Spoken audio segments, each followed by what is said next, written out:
Good morning. Good morning. I agree definitely with Dr. Shirley. My name is James Alexander. I'm the principal at LaFleur County High School. I have 500 students. My kids are being held back.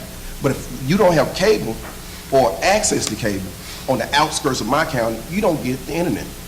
So I can give all the assignments that I want to give. I can have all these expectations, but my reality is some of my kids are not going to get it. The vast majority aren't going to get it. And I hadn't even gotten to the cost factor.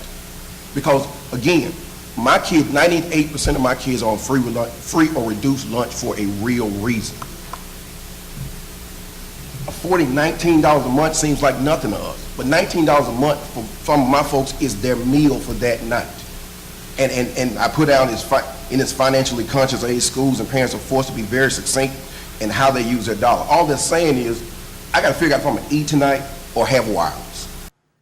Now, the reason that these broadband funds exist is essentially to build critical infrastructure that creates long-term economic and social benefit. For us, it's a question of equity.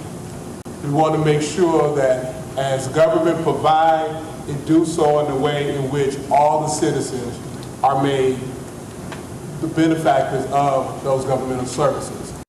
In many instances, you'll see that many of these needs translate into direct violations of human rights of U.S. citizens.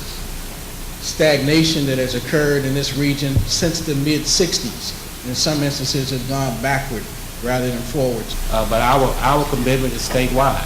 As I mentioned, we're across the state. Every one of the counties that we provide landline service in. And if you live in Mississippi or you travel the state of Mississippi, you know there are a lot of long gravel roads and dirt roads and highways and byways that makes it very, very expensive to put the infrastructure in place to do that. And we have very aggressive plans to have everything in place. And as I mentioned, our goal is we are committed to by February 2014.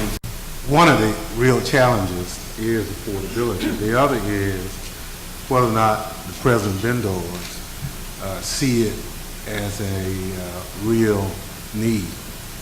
I have an office on Medgar Evers Boulevard in Jackson, Mississippi. Guess what I can't get on Medgar Evers Boulevard in Jackson, Mississippi? DSL. DSL. Now, I can get it if I was on another side of town. You know what I'm saying? But I'm in the same city. So those challenges, even though some people say it's rural, it is, but it's urban too. It's anywhere poor folk live. We just have to do better.